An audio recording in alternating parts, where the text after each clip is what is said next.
ਵਾਹਿਗੁਰੂ ਜੀ ਕਾ ਖਾਲਸਾ, ਵਾਹਿਗੁਰੂ ਜੀ ਕੀ ਫਤਿਹ ਜੀ। ਹਾਂਜੀ ਗੁਰੂ ਪਿਆਰਿਓ, ਬਹੁਤ ਦਿਨਾਂ ਤੋਂ ਆਪਾਂ ਨੇ ਕੋਈ ਵਿਚਾਰ ਸਾਂਝੀ ਨਹੀਂ ਸੀ ਕੀਤੀ ਅਤੇ ਅੱਜ ਮੇਰੇ ਮਨ ਦੇ ਵਿੱਚ ਆਇਆ ਕਿ ਆਪਾਂ ਵਿਚਾਰ ਸਾਂਝੀ ਕਰੀਏ। ਵਿਚਾਰ ਦਾ ਵਿਸ਼ਾ ਤਕਰੀਬਨ ਜਦੋਂ ਆਪਾਂ ਕਰਦੇ ਹਾਂ ਬਹੁਤੀ ਵਾਰ ਪਰਮਾਤਮਾ ਦੀ ਯਾਦ ਵਿੱਚ ਬੈਠਣਾ, ਪਰਮਾਤਮਾ ਦਾ ਜਾਪ ਕਰਨਾ, ਸਿਮਰਨ ਦੇ ਵਿੱਚ ਜਾਪ ਦਾ ਬਦਲ ਜਾਣਾ, ਤਕਰੀਬਨ ਆਪਣੀ ਇਹੀ ਮਤਲਬ ਵਿਚਾਰ ਹੁੰਦੀ ਆ। ਇਹਦਾ ਮਕਸਦ ਇਹ ਹੈਗਾ ਕਿ ਜ਼ਿੰਦਗੀ ਦੀ ਸਾਡੀ ਸਭ ਤੋਂ ਜੋ ਉੱਚੀ ਮਤਲਬ ਕਰਨੀ ਹੈਗੀ ਹੈ, ਜਿਹਨੂੰ ਕਹਦੀ ਕਿ ਸ੍ਰੇਸ਼ਟ ਕਰਨੀ ਆ, ਉਹ ਇਹੀ ਹੈ ਕਿ ਪਰਮਾਤਮਾ ਦਾ ਨਾਮ ਜਪਣਾ ਅਤੇ ਪਰਮਾਤਮਾ ਦੀ ਯਾਦ ਦੇ ਵਿੱਚ ਰਹਿਣਾ। ਮਤਲਬ ਸਿਮਰਨ ਉਹੀ ਹੈ ਕਿ ਪਰਮਾਤਮਾ ਦੀ ਯਾਦ ਵਿੱਚ ਰਹਿਣਾ ਨਾ, ਜਾਂ ਪਰਮਾਤਮਾ ਦੀ ਯਾਦ ਮਨ ਦੇ ਵਿੱਚ ਹਮੇਸ਼ਾ ਰੱਖਣੀ। ਕਿਉਂਕਿ ਸਾਡੀ ਜ਼ਿੰਦਗੀ ਦਾ ਸਭ ਤੋਂ ਵੱਡਾ ਮਕਸਦ ਇਹ ਆ ਕਿ ਅਸੀਂ ਹਮੇਸ਼ਾ ਹੀ ਪਰਮਾਤਮਾ ਨੂੰ ਯਾਦ ਰੱਖੀਏ। ਤਾਂ ਕਰਕੇ ਜਿਹੜੀ ਮੈਂ ਬਹੁਤੀ ਵਿਚਾਰ ਕਰਦੀ ਹਾਂ ਜਾਂ ਪਰਮਾਤਮਾ ਮੇਰੇ ਤੋਂ ਜਿਹੜੀ ਵੀ ਵਿਚਾਰ ਕਰਾਉਂਦੇ ਨੇ, ਉਹ ਤਕਰੀਬਨ ਇਹਦੇ ਆਲੇ ਦੁਆਲੇ ਹੀ ਘੁੰਮਦੀ ਆ। ਕਿਉਂਕਿ ਆਪਾਂ ਉਹੀ ਕੰਮ ਕਰਨਾ ਚਾਹਾਂਗੇ ਨਾ ਕਿ ਜਿਹੜਾ ਸਭ ਤੋਂ ਸ੍ਰੇਸ਼ਟ ਕੰਮ ਆ, ਹੈ ਨਾ। ਤਾਂ ਫਿਰ ਇਹ ਹੀ ਆਪਾਂ ਨੂੰ ਗੁਰੂ ਸਾਹਿਬਾਨ ਨੇ ਗੁਰੂ ਗ੍ਰੰਥ ਸਾਹਿਬ ਜੀ ਦੇ ਵਿੱਚ ਦੱਸਿਆ ਹੈ ਕਿ ਸਭ ਤੋਂ ਜਿਹੜੀ ਸ੍ਰੇਸ਼ਟ ਕਰਨੀ ਆ ਉਹ ਪਰਮਾਤਮਾ ਦਾ ਨਾਂ ਲੈਣਾ, ਹੈ ਨਾ। ਅਤੇ ਨਾਲ ਹੀ ਮਤਲਬ ਗੁਰੂ ਨਾਨਕ ਦੇਵ ਜੀ ਨੇ ਕਹਿ ਵੀ ਦਿੱਤਾ ਨਾ ਕਿ ਵੀ ਇਹ ਸਭ ਤੋਂ ਔਖਾ ਕੰਮ ਆ ਨਾ। ਪਰ ਜਿਸ ਤਰ੍ਹਾਂ ਕਾਨਪੁਰ ਵਾਲੇ ਬਾਪੂ ਜੀ ਬਾਬਾ ਬਹਾਦਰ ਸਿੰਘ ਜੀ ਆਪਾਂ ਨੂੰ ਦੱਸਦੇ ਨੇ ਕਿ ਜਿੱਦਾਂ ਜਿਹੜੀਆਂ ਦੁਨਿਆਵੀ ਕਲਾਸਿਸ ਨੇ, ਹੈ ਨਾ, ਜਮਾਤਾਂ ਨੇ ਆਪਣੀ ਪੜ੍ਹਾਈ ਦੀਆਂ, ਉਹ ਪਹਿਲੀਆਂ ਦੂਜੀਆਂ ਬੜੀਆਂ ਸੌਖੀਆਂ ਨੇ, ਹੈ ਨਾ। ਜਿਵੇਂ ਜਿਵੇਂ ਅੱਗੇ ਨੂੰ ਜਾਈ ਜਾਂਦੀਆਂ ਨੇ ਉਹ ਔਖੀਆਂ ਹੁੰਦੀਆਂ ਜਾਂਦੀਆਂ ਨੇ। ਪਰ ਜਿਹੜੀ ਇਹ ਗੁਰਮਤ ਦੀ ਪੜ੍ਹਾਈ ਆ, ਜਿਹੜੀ ਇਹ ਗੁਰਮਤ ਦੀ ਕਲਾਸ ਆ, ਇਹ ਉਹਦੇ ਤੋਂ ਉਲਟ ਆ। ਇਹ ਪਹਿਲੀ ਕਲਾਸ ਬਹੁਤ ਹੀ ਔਖੀ ਆ, ਹੈ ਨਾ, ਬਹੁਤ ਹੀ ਔਖੀ ਹੈ। ਜਿੱਦਾਂ ਫਿਰ ਮਤਲਬ ਜਦੋਂ ਤੁਸੀਂ ਅਗਲੀਆਂ ਕਲਾਸਿਸ ਆਈ ਜਾਂਦੀਆਂ ਨੇ ਉਹ ਬੜੀਆਂ ਸੌਖੀਆਂ ਹੋਈ ਜਾਂਦੀਆਂ ਨੇ ਨਾ। ਦੋਨਾਂ ਜਿਵੇਂ ਕਹਿੰਦੇ ਹੁੰਦੇ ਨੇ ਨਾ ਕਿ ਭਗਤਾਂ ਅਤੇ ਸੰਸਾਰੀਆਂ ਮੇਲ ਕਦੇ ਨਾ ਆਇਆ ਜਾਂ ਜੋੜ ਕਦੇ ਨਾ ਆਇਆ। ਉਹ ਉਵੇਂ ਹੀ ਜਿਹੜੀ ਸੰਸਾਰੀ ਕਲਾਸਾਂ ਨੇ ਪੜ੍ਹਾਈ ਦੀਆਂ, ਉਹ ਅਤੇ ਜਿਹੜੀ ਗੁਰਮਤ ਦੀ ਪੜ੍ਹਾਈ ਆ, ਇਹ ਵੀ ਉਲਟ ਨੇ। ਇੱਕ ਸ਼ੁਰੂ 'ਚ ਸੌਖੀ ਆ, ਦੂਜੀ ਸ਼ੁਰੂ 'ਚ ਔਖੀ ਆ, ਹੈ ਨਾ। ਪਰ ਮੈਨੂੰ ਇਹਦੀ ਗੱਲ ਚੰਗੀ ਲੱਗਦੀ ਹੈ ਕਿ ਪਹਿਲਾਂ ਚਲੋ ਔਖਾ ਲੰਘ ਜਾਂਦਾ, ਫਿਰ ਸੌਖਾ ਹੋ ਜਾਂਦਾ, ਹੈ ਨਾ। ਜੇ ਪਹਿਲਾਂ ਸੌਖੀ ਹੋਵੇ ਬਾਅਦ 'ਚ ਔਖੀ ਦਾ ਡਰ ਰਹਿੰਦਾ ਵੀ ਔਖੀ ਆ ਰਹੀ ਆ। ਜੇ ਪਹਿਲਾਂ ਆਪਾਂ ਸੌਖਾ ਕੰਮ ਕੱਢ ਲਿਆ ਫਿਰ ਕਹਿੰਦੇ ਹੁਣ ਤਾਂ ਸੌਖਾ ਹੀ ਆ, ਹੁਣ ਤਾਂ ਰਹਿ ਹੀ ਕੁਛ ਨਹੀਂ ਗਿਆ ਨਾ। ਪਰ ਇਹ ਸਾਰੀ ਜਿੱਦਾਂ ਆਪਾਂ ਕਹਿਣ ਦੇ ਵਿੱਚ ਗੱਲ ਇਹ ਬਹੁਤ ਸੌਖੀ ਬਣ ਜਾਂਦੀ ਹੈ ਕਹਿਣੀ, ਹੈ ਨਾ, ਕਿ ਜਾਪ ਕਰਨਾ ਅਤੇ ਪਰ ਕਰਨਾ ਵਾਕਈ ਦੇ ਵਿੱਚ ਬਹੁਤ ਬਹੁਤ ਮੁਸ਼ਕਿਲ ਆ। ਪਰ ਉਹਦੀ ਰਹਿਮਤ ਹੋਵੇ ਤਾਂ ਉਹ ਤਾਂ ਕਰਤਾ ਪੁਰਖ ਆ, ਕਰਤਾ ਪੁਰਖ ਆ, ਅਤੇ ਉਹ ਕਰਵਾ ਦਿੰਦਾ ਫਿਰ, ਹੈ ਨਾ, ਸਭ ਕੁਛ ਕਰਦਾ ਉਹ। ਅਤੇ ਦੂਸਰੀ ਗੱਲ ਇਹ ਹੈਗੀ ਆ ਕਿ ਸਾਡੇ ਮਨ ਦੇ ਵਿੱਚ ਇੱਛਾ ਹੋਣੀ ਚਾਹੀਦੀ ਆ। ਪਰਮਾਤਮਾ ਨੇ ਜਿੱਦਾਂ ਇਨਸਾਨ ਨੂੰ ਦੂਸਰੇ ਜਾਨਵਰਾਂ ਦੇ ਨਾਲੋਂ, ਦੂਸਰੀਆਂ ਜਿੱਦਾਂ ਜੂਨਾਂ ਦੇ ਨਾਲੋਂ ਅਲੱਗ ਰੱਖਿਆ ਕਿ ਇਹਨੂੰ ਥੋੜ੍ਹਾ ਦਿਮਾਗ ਜ਼ਿਆਦਾ ਦਿੱਤਾ, ਇਹਨੂੰ ਬੁੱਧੀ ਦਿੱਤੀ ਆ, ਇਹਨੂੰ ਵਿਵੇਕ ਦਿੱਤੀ ਆ ਨਾ। ਅਤੇ ਆਪਣੀ ਇਹਨੂੰ ਚੰਗੀ ਮਾੜੇ ਦੀ ਪਹਿਚਾਣ ਹੈਗੀ ਆ ਨਾ। ਕਈ ਦਫਾ ਮਤਲਬ ਗੱਲਾਂ ਕਰਦਿਆਂ ਕਰਦਿਆਂ ਕਈ ਦਫਾ ਕੋਈ ਇਹਦੇ ਬਾਰੇ ਕਹਿੰਦੇ ਨੇ ਕਿ ਨਹੀਂ, ਕਿ ਪਰਮਾਤਮਾ ਕਰਾਊਗਾ ਤਾਂ ਅਸੀਂ ਕਰਾਂਗੇ, ਇਹ ਹੋਊਗਾ ਤਾਂ ਕਰਾਂਗੇ। ਪਰ ਠੀਕ ਆ, ਮਤਲਬ ਆਪਾਂ ਮਨ ਨੂੰ ਢਾਰਸ ਦੇਣ ਲਈ ਇਹ ਵੀ ਕਹਿ ਲੈਂਦੇ ਹਾਂ। ਪਰ ਜੇ ਇਹ ਗੱਲ ਹੁੰਦੀ ਤਾਂ ਗੁਰੂ ਸਾਹਿਬਾਨ ਇੱਦਾਂ ਕਦੇ ਨਾ ਕਹਿੰਦੇ, ਆਪਣ ਹੱਥੀਂ ਆਪਣਾ ਆਪੇ ਕਾਜ ਸਵਾਰੀਏ। ਗੁਰਬਾਣੀ ਦੇ ਵਿੱਚ ਹੀ ਆਉਂਦਾ ਨਾ। ਅਤੇ ਚਲੋ ਜਦੋਂ ਤੇ ਸਾਨੂੰ ਨਹੀਂ ਸਮਝ, ਅਸੀਂ ਨਹੀਂ ਕਰਦੇ, ਪਰ ਜਦੋਂ ਸਮਝ ਲੱਗ ਜਾਂਦੀ ਹੈ ਫਿਰ ਕਰਨਾ ਚਾਹੀਦਾ, ਫਿਰ ਵਾਹਿਗੁਰੂ ਨੂੰ ਯਾਦ ਕਰਨਾ ਚਾਹੀਦਾ। ਉਹ ਕਹਿੰਦੇ ਜਦੋਂ ਬੰਦਾ ਸੁੱਤਾ ਰਿਹਾ ਉਹਨੂੰ ਤਾਂ ਪਤਾ ਹੀ ਨਹੀਂ ਸੀ, ਕੁਛ ਕਹਿ ਨਹੀਂ ਸਕਦੇ, ਪਰ ਜਦੋਂ ਜਾਗ ਗਿਆ, ਜਾਗ ਕੇ ਵੀ ਉਹ ਨਹੀਂ ਕਰ ਰਿਹਾ, ਫਿਰ ਤਾਂ ਮੁਸ਼ਕਿਲ ਆ। ਜਦੋਂ ਆਪਾਂ ਕਿਤੇ ਵੀ ਕੋਈ ਕਥਾ ਸੁਣਦੇ ਹਾਂ, ਗੁਰਬਾਣੀ ਵਿਚਾਰ ਸੁਣਦੇ ਹਾਂ, ਗੁਰੂ ਗ੍ਰੰਥ ਸਾਹਿਬ ਜੀ ਦੇ ਨਾਲ ਗੱਲਾਂ ਕਰਦੇ ਹਾਂ, ਕਿ ਸਹਿਜ ਪਾਠ ਕਰਦੇ ਹਾਂ, ਸਮਝਦੇ ਹਾਂ ਕਿ ਸਾਨੂੰ ਕੀ ਕਹਿਣਾ ਚਾਹੁੰਦੇ ਨੇ, ਅਤੇ ਸਾਨੂੰ ਸਮਝ ਲੱਗ ਜਾਂਦੀ ਆ, ਫਿਰ ਸਾਨੂੰ ਉਸ ਰਸਤੇ 'ਤੇ ਚੱਲ ਪੈਣਾ ਚਾਹੀਦਾ। ਅਰਦਾਸ ਜੋਦਰੀ ਕਰਨੀ ਚਾਹੀਦੀ ਆ ਕਿ ਵਾਹਿਗੁਰੂ ਹੁਣ ਸਾਨੂੰ ਆਪਣੇ ਚਰਨਾਂ ਦੇ ਨਾਲ ਲਾ ਕੇ ਸਾਨੂੰ ਸਿੱਧੇ ਰਸਤੇ ਪਾ ਦੇ, ਅਤੇ ਤੇਰੀ ਯਾਦ ਕਦੇ ਮਨ ਦੇ ਵਿੱਚੋਂ ਭੁੱਲੇ ਨਾ। ਮੈਂ ਅੱਜ ਸਤਸੰਗਤ ਦੇ ਵਿੱਚ ਨਾ, ਜਿੱਦਾਂ ਆਪਣੇ ਵਿਚਾਰ ਤੋਂ ਬਾਅਦ ਕੁਛ ਤੁਕਾਂ ਨੇ ਜਿਹਦੇ ਵਿੱਚ ਗੁਰਬਾਣੀ ਵਿੱਚੋਂ ਲਈਆਂ ਨੇ, ਮੈਨੂੰ ਮੂੰਹ ਜ਼ਬਾਨੀ ਨਹੀਂ ਯਾਦ ਹੈਗੀਆਂ, ਪਰ ਮੈਂ ਗੁਰਬਾਣੀ 'ਚੋਂ ਥੋੜ੍ਹੀਆਂ ਜਿਹੀਆਂ ਭੇਜੂੰਗੀ, ਜਿਹਦੇ ਵਿੱਚ ਸਾਸ ਗਰਾਸ ਨਹੀਂ ਵਿਸਾਰਦੇ ਪਰਮਾਤਮਾ ਨੂੰ, ਤਾਂ ਸਾਨੂੰ ਕੀ ਮਿਲਦਾ, ਸਾਡੀ ਕੀ ਅਵਸਥਾ ਹੋ ਜਾਂਦੀ ਹੈ ਜੇ ਉਸ ਪਰਮਾਤਮਾ ਸਾਡੇ ਕੋਲੋਂ ਸਾਸ ਗਿਰਾਸ ਨਹੀਂ ਭੁੱਲਦਾ।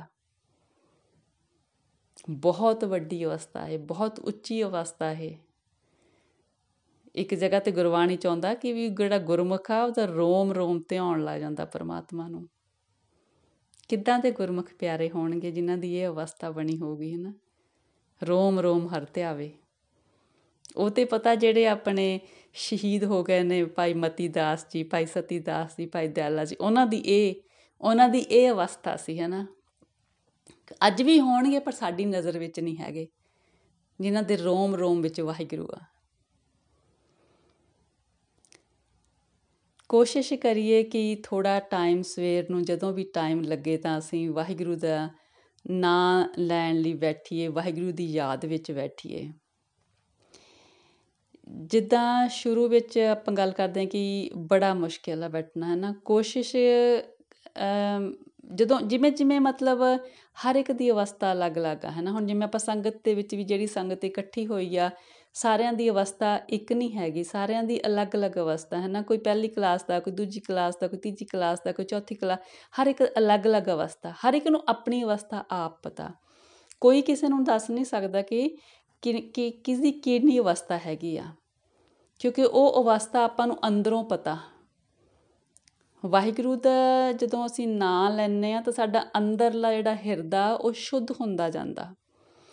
ਉਹ ਸਾਡਾ ਹਿਰਦਾ ਕਿੰਨਾ ਕੁ ਸ਼ੁੱਧ ਹੋ ਗਿਆ ਉਹ ਸਾਨੂੰ ਆਪ ਪਤਾ, ਹੈ ਨਾ। ਕੋਈ ਨਹੀਂ ਦੱਸ ਸਕਦਾ ਕਿ ਸਾਡਾ ਅੰਦਰੋਂ ਹਿਰਦਾ ਕਿੰਨਾ ਕੁ ਸ਼ੁੱਧ ਹੋ ਗਿਆ। ਸਾਡੇ ਅੰਦਰ ਵਿੱਚ ਕਿਹੜੇ ਮਾੜੇ ਵਿਚਾਰ ਚੱਲਦੇ ਨੇ, ਜਾਂ ਹੁਣ ਸਾਡੇ ਕਿਹੜੇ ਵਿਚਾਰ ਚੰਗੇ ਆਉਣ ਲੱਗ ਗਏ ਨੇ, ਜਾਂ ਅਸੀਂ ਦੂਸਰੇ ਨਾਲ ਕਿੰਨੀ ਕੁ ਈਰਖਾ ਘੱਟ ਕਰ ਦਿੱਤੀ ਆ, ਸਾਨੂੰ ਕਿੰਨਾ ਕੁ ਗੁੱਸਾ ਘੱਟ ਚੜ੍ਹਨ ਲੱਗ ਗਿਆ, ਅਤੇ ਸਾਨੂੰ ਪਰਮਾਤਮਾ ਦੇ ਨਾਲ ਕਿੰਨਾ ਕੁ ਪ੍ਰੇਮ ਹੋ ਗਿਆ ਕਿ ਅਸੀਂ ਉਹਦੀ ਯਾਦ ਵਿੱਚ ਬੈਠਣਾ ਚਾਹੁੰਦੇ ਹਾਂ। ਇਹ ਸਾਰੀਆਂ ਗੱਲਾਂ ਕੋਈ ਕਿਸੇ ਦੀਆਂ ਨਹੀਂ ਦੱਸ ਸਕਦਾ। ਹਰ ਇੱਕ ਨੂੰ ਆਪਣੀ ਆਪਣੀ ਹਾਲਤ ਦਾ ਪਤਾ ਕਿ ਅਸੀਂ ਕਿਹੜੀ ਕਲਾਸ ਵਿੱਚ ਹਾਂ। ਪਰ ਜਦੋਂ ਅਸੀਂ ਦਾਖਲਾ ਲੈ ਲਿਆ ਤਾਂ ਹੌਲੀ ਹੌਲੀ ਸਾਡੀ ਕਲਾਸ ਮਤਲਬ ਅਸੀਂ ਹੌਲੀ ਹੌਲੀ ਪੌੜੀ ਦਰ ਪੌੜੀ ਚੜ੍ਹਦੇ ਜਾਵਾਂਗੇ, ਉਹਦੀ ਰਹਿਮਤ ਹੋਈ ਜਾਣੀ ਆ। ਕਿਉਂਕਿ ਉਹ ਕਿਸੇ ਦੀ ਵੀ ਜਿਹੜੀ ਘਾਲ ਆ ਉਹਨੂੰ ਬਿਰਥੀ ਨਹੀਂ ਜਾਣ ਦਿੰਦਾ। ਬਿਰਥੀ ਘਾਲ ਵੀ ਨਹੀਂ ਜਾਂਦੀ, ਬਿਰਥੀ ਅਰਦਾਸ ਵੀ ਨਹੀਂ ਜਾਂਦੀ, ਬਸ ਅਸੀਂ ਕਰਨ ਵਾਲੀ ਹੋਈਏ। ਜਿੱਦਾਂ ਦੀ ਸਾਡੀ ਮਨ ਦੀ ਇੱਛਾ ਹੁੰਦੀ ਆ, ਸਾਨੂੰ ਵਾਹਿਗੁਰੂ ਉੱਦਾਂ ਦਾ ਫਲ ਦਿੰਦੇ ਨੇ। ਇੱਕ ਜਗ੍ਹਾ 'ਤੇ ਬਾਣੀ 'ਚ ਆਉਂਦਾ, ਜੈਸੋ ਸੇਵੋ ਤੈਸੋ ਹੋਏ। ਜਿੱਦਾਂ ਦੀ ਕੋਈ ਅੰਦਰੋਂ ਸੇਵਦਾ ਹੈਗਾ ਉੱਦਾਂ ਦਾ ਹੋ ਜਾਂਦਾ। ਬਸ ਇਹੀ ਅਰਦਾਸ ਕਰੀਏ ਕਿ ਵਾਹਿਗੁਰੂ ਆਪਣੀ ਯਾਦ ਵਿੱਚ ਬਿਠਾਉਣਾ ਸ਼ੁਰੂ ਕਰ ਦੇ, ਆਪਣੀ ਯਾਦ ਵਿੱਚ ਸਾਡਾ ਮਨ ਲਾਉਣਾ ਸ਼ੁਰੂ ਕਰ ਦੇ। ਜਦੋਂ ਮਨ ਦੇ ਵਿੱਚ ਅੰਦਰੋਂ ਤਾਂਘ ਹੋਊਗੀ ਨਾ, ਵਾਹਿਗੁਰੂ ਜਾਣਦੇ ਨੇ, ਉਹ ਜਾਣੀ ਜਾਣ ਨੇ। ਜਦੋਂ ਅੰਦਰੋਂ ਉਹਦੇ ਨਾਂ ਦੀ ਪਿਆਸ ਲੱਗਣੀ ਆ ਨਾ, ਫਿਰ ਪਿਆਸ ਸਤਿਗੁਰੂ ਜ਼ਰੂਰ ਬੁਝਾਉਂਦੇ ਨੇ। ਉਹ ਤੜਫ ਪੈਦਾ ਹੋ ਜਾਏ ਨਾ। ਜਦੋਂ ਵਾਹਿਗੁਰੂ ਜੀ ਦਾ ਜਾਪ ਕਰਨ ਬੈਠਦੇ ਹਾਂ ਤਾਂ ਜਿੱਦਾਂ ਮੈਂ ਆਪਣੇ ਵੱਲੋਂ ਥੋੜ੍ਹਾ ਥੋੜ੍ਹਾ ਕੋਸ਼ਿਸ਼ ਕਰਦੀ ਹਾਂ ਕਿ ਜਿਨ੍ਹਾਂ ਰਸਤਿਆਂ ਤੋਂ ਮੈਂ ਲੰਘੀ ਹਾਂ, ਮੈਂ ਕਹਿੰਦੇ ਦੱਸਣਾ ਚਾਹੀਦਾ। ਜੇ ਤੁਸੀਂ ਕਿਸੇ ਜਗ੍ਹਾ ਤੋਂ ਲੰਘ ਕੇ ਗਏ ਹੋ ਤਾਂ ਦੂਸਰਿਆਂ ਨੂੰ ਰਸਤਾ ਦੱਸਣਾ ਚਾਹੀਦਾ ਕਿ ਇਹ ਰਸਤਾ ਇੱਦਾਂ ਸੌਖਾ ਲੱਗਿਆ ਮੈਨੂੰ ਲੰਘਣਾ। ਪਰ ਉਸ ਟਾਈਮ ਮੈਨੂੰ ਇਸ ਗੱਲ ਦਾ ਪਤਾ ਨਹੀਂ ਸੀ, ਪਰ ਹੁਣ ਮੈਨੂੰ ਇਹ ਲੱਗਿਆ ਕਿ ਵੀ ਜੇ ਕੋਈ ਭੈਣ ਭਰਾ ਇਸ ਗੱਲ ਨੂੰ ਵੀ ਦਿਮਾਗ ਵਿੱਚ ਲਿਆ ਸਕਦੇ ਨੇ ਜਦੋਂ ਉਹ ਵਾਹਿਗੁਰੂ ਦਾ ਜਾਪ ਕਰਦੇ ਨੇ। ਜਦੋਂ ਮੈਂ ਸ਼ੁਰੂ ਕੀਤਾ ਸੀ ਉਦੋਂ ਮੈਨੂੰ ਇਸ ਗੱਲ ਦਾ ਨਹੀਂ ਸੀ ਪਤਾ, ਪਰ ਹੁਣ ਅੱਗੇ ਪਹੁੰਚ ਕੇ ਮੈਨੂੰ ਲੱਗਿਆ ਕਿ ਇਹ ਗੱਲ ਸੌਖੀ ਹੋਏਗੀ ਸਮਝਣੀ। ਜਿੱਦਾਂ ਕਬੀਰ ਜੀ ਕਹਿੰਦੇ ਨੇ ਕਿ ਨਾ, ਇੱਕਦਮ ਟੁਕਦਮ ਕਰਾਰੀ ਜੋ ਕਰੋ ਹਾਜ਼ਰ ਹਜ਼ੂਰ ਖੁਦਾਏ, ਟੁਕਦਮ ਕਰਾਰੀ ਜੋ ਕਰੋ ਹਾਜ਼ਰ ਹਜ਼ੂਰ ਖੁਦਾਏ। ਇਹਦਾ ਮਤਲਬ ਇਹ ਆ ਕਿ ਵੀ ਜਦੋਂ ਅਸੀਂ ਆਪਣਾ ਪੂਰਾ ਧਿਆਨ ਆਪਣੇ ਅੰਦਰ ਲੈ ਜਾਂਦੇ ਹਾਂ, ਬਿਲਕੁਲ ਹੀ ਪੂਰਾ ਧਿਆਨ ਅੰਦਰ ਲੈ ਜਾਂਦੇ, ਸਾਨੂੰ ਪਰਮਾਤਮਾ ਅੰਦਰੋਂ ਹੀ ਲੱਭ ਜਾਂਦਾ। ਬਹੁਤ ਜ਼ਿਆਦਾ ਇਹ ਉੱਚੀ ਅਵਸਥਾ 'ਤੇ ਜਾ ਕੇ ਮਿਲਦਾ ਕਿ ਮਤਲਬ ਸਾਨੂੰ ਅੰਦਰੋਂ ਪਰਮਾਤਮਾ ਲੱਭ ਜਾਂਦਾ। ਪਰ ਇਹ ਮਤਲਬ ਕਹਿਣ ਦੇ ਵਿੱਚ ਬਹੁਤ ਸੌਖੀ ਚੀਜ਼ ਆ ਕਿ ਆਪਾਂ ਜਦੋਂ ਪੂਰਾ ਆਪਣਾ ਧਿਆਨ ਅੰਦਰ ਲੈ ਜਾਂਦੇ ਹਾਂ ਤਾਂ ਪਰਮਾਤਮਾ ਸਾਨੂੰ ਅੰਦਰ ਹੀ ਮਿਲ ਜਾਂਦੇ ਨੇ। ਜਿਸ ਤਰ੍ਹਾਂ ਕਹਿੰਦੇ ਨੇ ਕਿ ਉਹ ਜਿਹੜਾ ਹਿਰਨ ਹੈਗਾ ਉਹ ਕਸਤੂਰੀ ਨੂੰ ਬਾਹਰ ਲੱਭਦਾ ਫਿਰਦਾ, ਕਿਉਂਕਿ ਉਹਨੂੰ ਖੁਸ਼ਬੂ ਆਉਂਦੀ ਹੈ ਨਾ, ਉਹ ਸੋਚਦਾ ਕਿਤੇ ਬਾਹਰ ਝਾੜੀਆਂ 'ਚ ਫਿਰ ਪਈ ਹੈ ਨਾ, ਉਹ ਉੱਥੇ ਲੱਭਦਾ ਫਿਰਦਾ, ਪਰ ਕਿਉਂਕਿ ਉਹਨੂੰ ਪਤਾ ਨਹੀਂ ਗਾ। ਪਰ ਸਾਨੂੰ ਦੱਸਦੇ ਨੇ, ਸਾਨੂੰ ਭਗਤ ਸਾਹਿਬਾਨ ਗੁਰੂ ਸਾਹਿਬਾਨ ਦੱਸਦੇ ਨੇ ਕਿ ਸਾਡੇ ਅੰਦਰ ਪਰਮਾਤਮਾ ਹੈ ਨਾ, ਸਾਨੂੰ ਪਰਮਾਤਮਾ ਅੰਦਰੋਂ ਹੀ ਲੱਭਣਾ, ਬਾਹਰੋਂ ਕਿਤੇ ਨਹੀਂ ਲੱਭਣਾ। ਅਸੀਂ ਬਾਹਰ ਗੁਰਦੁਆਰਾ ਸਾਹਿਬ ਜਾਂਦੇ ਹਾਂ, ਅਸੀਂ ਤੀਰਥ ਇਸ਼ਨਾਨਾਂ 'ਤੇ ਜਾਂਦੇ ਹਾਂ, ਅਸੀਂ ਗੁਰਦੁਆਰੇ ਸਾਹਿਬ ਜਾਂਦੇ ਹਾਂ, ਸਾਨੂੰ ਉੱਥੋਂ ਸੰਗਤ ਮਿਲਦੀ ਆ, ਸਾਨੂੰ ਉੱਥੋਂ ਸੇਧ ਮਿਲਦੀ ਆ ਕਿ ਪਰਮਾਤਮਾ ਦਾ ਨਾਂ ਲੈਣਾ, ਪਰਮਾਤਮਾ 'ਚ ਧਿਆਨ ਰੱਖਣਾ, ਅਤੇ ਸਾਰੇ ਸਾਨੂੰ ਉੱਥੋਂ ਮਤਲਬ ਜਿਹੜੇ ਸੰਸਕਾਰ ਮਿਲਣੇ ਸ਼ੁਰੂ ਹੁੰਦੇ ਨੇ। ਪਰ ਜਦੋਂ ਪਰਮਾਤਮਾ ਦੀ ਸਾਨੂੰ ਉਪਲਬਧੀ ਹੋਣੀ, ਸਾਨੂੰ ਆਪਣੇ ਅੰਦਰੋਂ ਹੋਣੀ ਆ, ਸਾਨੂੰ ਪਰਮਾਤਮਾ ਦੀ ਜਿਹੜੀ ਜਾਣ ਪਹਿਚਾਣ ਆਪਣੇ ਅੰਦਰੋਂ ਹੋਣੀ ਆ ਕਿ ਪਰਮਾਤਮਾ ਹੈ ਹੀ ਅੰਦਰ, ਹਰ ਇੱਕ ਦੇ ਅੰਦਰ ਆ ਪਰਮਾਤਮਾ। ਅਸੀਂ ਤਾਂ ਕਰਕੇ ਹੀ ਜੀਂਦੇ ਫਿਰਦੇ ਹਾਂ, ਹੈ ਨਾ। ਜਿਸ ਦਿਨ ਪਰਮਾਤਮਾ ਦੀ ਜੋਤ ਨਿਕਲ ਜਾਣੀ ਆ ਅੰਦਰੋਂ ਤਾਂ ਅਸੀਂ ਨਹੀਂ ਜੀਵਾਂਗੇ, ਹੈ ਨਾ, ਅਸੀਂ ਮਰ ਜਾਵਾਂਗੇ। ਉਹ ਜਿਹੜੀ ਜੋਤ ਆ ਸਾਡੇ ਅੰਦਰ ਆ, ਉਹਦੇ ਨਾਲ ਮਿਲਾਪ ਸਾਡਾ ਅੰਦਰ ਹੀ ਹੋਣਾ। ਉਹਦੇ ਨਾਲ ਮਿਲਾਪ ਕਰਨ ਦੇ ਲਈ ਸਾਨੂੰ ਉਹਦੀ ਯਾਦ ਵਿੱਚ ਬੈਠਣਾ ਪੈਣਾ, ਸਾਨੂੰ ਉਹਦਾ ਆਪਣਾ ਧਿਆਨ ਉਹਦੇ ਵੱਲ ਕਰਨਾ ਪੈਣਾ। ਕਿਸੇ ਚੀਜ਼ ਵੱਲ ਆਪਾਂ ਜਦੋਂ ਧਿਆਨ ਕਰਦੇ ਹਾਂ ਕਿ ਸਾਨੂੰ ਜਿਸ ਚੀਜ਼ ਨੂੰ ਆਪਾਂ ਪ੍ਰਾਪਤ ਕਰਨਾ ਚਾਹੁੰਦੇ ਉਹਦੇ ਵੱਲ ਧਿਆਨ ਕਰਨਾ ਪੈਂਦਾ, ਹੈ ਨਾ। ਕਲਾਸ ਦੇ ਵਿੱਚ ਜਦੋਂ ਬੱਚੇ ਕਲਾਸ ਨੂੰ ਅਟੈਂਡ ਕਰਦੇ ਨੇ, ਉਹਨਾਂ ਨੇ ਆਪਣਾ ਲੈਸਨ ਸਿੱਖਣਾ ਤਾਂ ਉਹਨਾਂ ਨੂੰ ਧਿਆਨ ਦੇਣਾ ਪੈਂਦਾ ਕਿ ਅਸੀਂ ਪਾਸ ਹੋਈਏ, ਸਾਨੂੰ ਆਪਣੀ ਕਲਾਸ ਦੇ ਵਿੱਚ ਆਪਣਾ ਟੀਚਰ ਦਾ ਜਿਹੜਾ ਲੈਸਨ ਹੈਗਾ ਉਹਨੂੰ ਧਿਆਨ ਨਾਲ ਸੁਣੀਏ, ਅਸੀਂ ਧਿਆਨ ਆਪਣਾ ਟਿਕਾਈਏ ਉਹਦੇ 'ਤੇ। ਇੱਦਾਂ ਹੀ ਹੁਣ ਪਰਮਾਤਮਾ 'ਤੇ ਬਹੁਤ ਬਹੁਤ ਉੱਚੀ ਮਤਲਬ ਚੀਜ਼ ਹੈਗੀ ਜਿੱਥੇ ਅਸੀਂ ਆਪਣਾ ਧਿਆਨ ਟਿਕਾਉਣਾ, ਬੜੀ ਮੁਸ਼ਕਿਲ ਦੇ ਨਾਲ ਟਿਕਣਾ। ਪਰ ਜਦੋਂ ਉਹਦੀ ਰਹਿਮਤ ਹੋ ਜਾਣੀ ਹੈ ਤਾਂ ਫਿਰ ਪਤਾ ਹੀ ਨਹੀਂ ਲੱਗਣਾ ਕਿ ਕਿਹੜੇ ਵੇਲੇ ਟਿਕ ਗਿਆ, ਕਿਹੜੇ ਵੇਲੇ ਸਾਨੂੰ ਉਹਦਾ ਪਤਾ ਲੱਗ ਗਿਆ ਕਿ ਸਾਡੇ ਅੰਦਰ ਹੀ ਆ। ਔਰ ਉਸ ਟਾਈਮ ਸਾਨੂੰ ਇੰਨੀ ਸ਼ਕਤੀ ਦਾ ਮਹਿਸੂਸ ਹੁੰਦਾ ਕਿ ਜਿਸ ਨੂੰ ਪਤਾ ਲੱਗ ਜਾਏ ਕਿ ਪਰਮਾਤਮਾ ਮੇਰੇ ਅੰਦਰ ਆ ਅਤੇ ਪਰਮਾਤਮਾ ਹਰ ਟਾਈਮ ਮੇਰੇ ਅੰਦਰ ਆ, ਉਹ ਅੰਗ ਸੰਗ ਸਹਾਈ ਆ, ਮੈਨੂੰ ਕਿਸੇ ਚੀਜ਼ ਦਾ ਡਰ ਨਹੀਂ ਹੈਗਾ। ਉਸ ਟਾਈਮ ਸਾਡੇ 'ਚ ਬਹੁਤ ਸ਼ਕਤੀ ਆ ਜਾਂਦੀ ਆ, ਸਾਨੂੰ ਕਿਸੇ ਚੀਜ਼ ਤੋਂ ਡਰ ਨਹੀਂ ਲੱਗਦਾ, ਸਾਨੂੰ ਕਿਸੇ ਬਿਮਾਰੀ ਤੋਂ, ਮੌਤ ਤੋਂ, ਕਿਸੇ ਵੀ ਦੁੱਖ ਤੋਂ ਡਰ ਨਹੀਂ ਲੱਗਦਾ।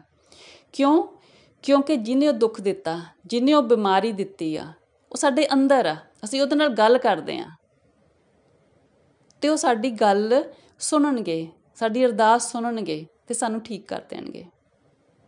ਸਾਨੂੰ ਉਹ ਤਾਕਤ ਦੇ ਹੀ ਰੱਖਣਗੇ। ਤਾਕਤ ਵਾਹਿਗੁਰੂ ਦੀ ਆ। ਔਰ ਮਨ ਨੂੰ ਬਹੁਤ ਫਿਰ ਖੁਸ਼ੀ ਆਉਂਦੀ ਆ। ਮਨ ਇੱਕ ਇੱਦਾਂ ਦੀ ਜਗ੍ਹਾ 'ਤੇ ਟਿਕ ਜਾਂਦਾ ਕਿ ਤੁਸੀਂ ਚਾਹੇ ਸਰੀਰ ਨੂੰ ਕੋਈ ਵੀ ਦੁੱਖ ਆ, ਪਰ ਮਨ ਸ਼ਾਂਤੀ ਵਿੱਚ ਰਹਿੰਦਾ। ਕਿਉਂਕਿ ਪਰਮਾਤਮਾ ਜਦੋਂ ਸਾਡੇ ਵੱਲ ਆ, ਫਿਰ ਸਾਨੂੰ ਕਿਸੇ ਦੀ ਮੁਹਤਾਜੀ ਨਹੀਂ ਰਹਿੰਦੀ ਨਾ। ਸਾਨੂੰ ਇਹ ਹੁੰਦਾ ਕਿ ਸਾਡੀ ਕੋਈ ਵੀ ਦੁੱਖ ਤਕਲੀਫ ਪਰਮਾਤਮਾ ਤੋਂ ਬਿਨਾਂ ਕੋਈ ਵੀ ਨਹੀਂ ਠੀਕ ਕਰ ਸਕਦਾ। ਔਰ ਪਰਮਾਤਮਾ ਹਰ ਇੱਕ ਜਗ੍ਹਾ 'ਤੇ ਪਹੁੰਚਦੇ ਆ, ਹਰ ਇੱਕ ਜਗ੍ਹਾ 'ਤੇ। ਜਿਸ ਤਰ੍ਹਾਂ ਆਪਾਂ ਅੱਗੇ ਸਾਂਝਾ ਕੀਤਾ ਸੀ ਨਾ ਕਿ ਵੀ ਪਰਮਾਤਮਾ ਹਰ ਇੱਕ ਜਰੇ ਜਰੇ ਵਿੱਚ, ਹਰ ਇੱਕ ਕਣ ਕਣ ਵਿੱਚ, ਧਰਤੀ 'ਤੇ, ਜਲ 'ਤੇ, ਆਕਾਸ਼ ਵਿੱਚ, ਪਰਮਾਤਮਾ ਇੰਨੀ ਵੱਡੀ ਸ਼ਕਤੀ ਆ ਕਿ ਉਹ ਹਰ ਟਾਈਮ ਹਰ ਜਗ੍ਹਾ 'ਤੇ ਆ। ਆਪਾਂ ਕਿਸੇ ਨੂੰ ਇਹ ਦਿਖਾ ਨਹੀਂ ਸਕਦੇ, ਪਰ ਜਦੋਂ ਸਾਨੂੰ ਇਹ ਸ਼ਕਤੀ ਦਿਸ ਜਾਂਦੀ ਆ, ਮਹਿਸੂਸ ਹੋ ਜਾਂਦੀ ਆ, ਫਿਰ ਸਾਨੂੰ ਇਹਦੇ 'ਤੇ ਵਿਸ਼ਵਾਸ ਹੋ ਜਾਂਦਾ। ਜਦੋਂ ਸਾਨੂੰ ਇਹ ਵਿਸ਼ਵਾਸ ਹੋ ਜਾਂਦਾ, ਫਿਰ ਅਸੀਂ ਦੂਸਰੇ ਨੂੰ ਦੱਸਣਾ ਚਾਹੁੰਦੇ ਹਾਂ ਕਿ ਪਰਮਾਤਮਾ ਹੈ।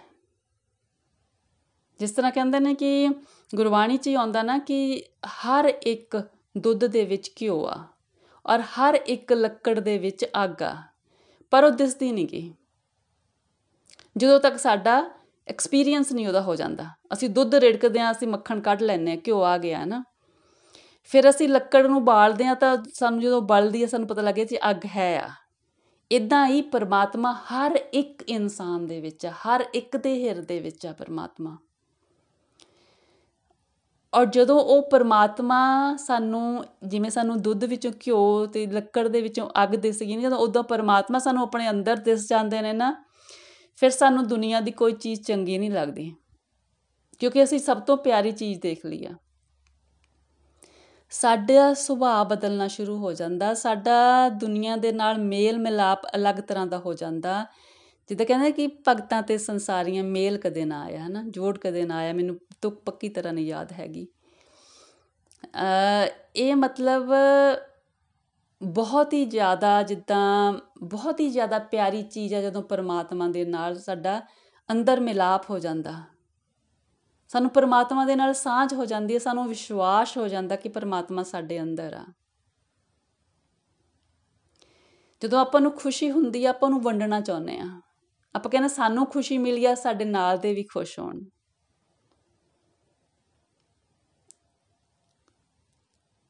ਪਰਮਾਤਮਾ ਸਭ 'ਤੇ ਮਿਹਰ ਕਰਨ, ਪਰਮਾਤਮਾ ਸਭ ਨੂੰ ਖੁਸ਼ੀ ਦੇਣ, ਸਾਰੀਆਂ ਦੀ ਝੋਲੀਆਂ ਪਰਮਾਤਮਾ ਆਪਦੀ ਖੁਸ਼ੀ ਨਾਲ ਭਰਨ, ਆਪਣਾ ਅਹਿਸਾਸ ਦੇਣ। ਬਸ ਇਹੀ ਹੱਥ ਜੋੜ ਕੇ ਬੇਨਤੀ ਹੈ ਜੀ, ਵਾਹਿਗੁਰੂ ਦਾ ਨਾਂ ਲੈਣਾ ਸ਼ੁਰੂ ਕਰੀਏ। ਜਿਵੇਂ ਵੀ ਮਨ ਨੂੰ ਚੰਗਾ ਲੱਗਦਾ ਲੈਣਾ ਸ਼ੁਰੂ ਕਰ ਦਈਏ।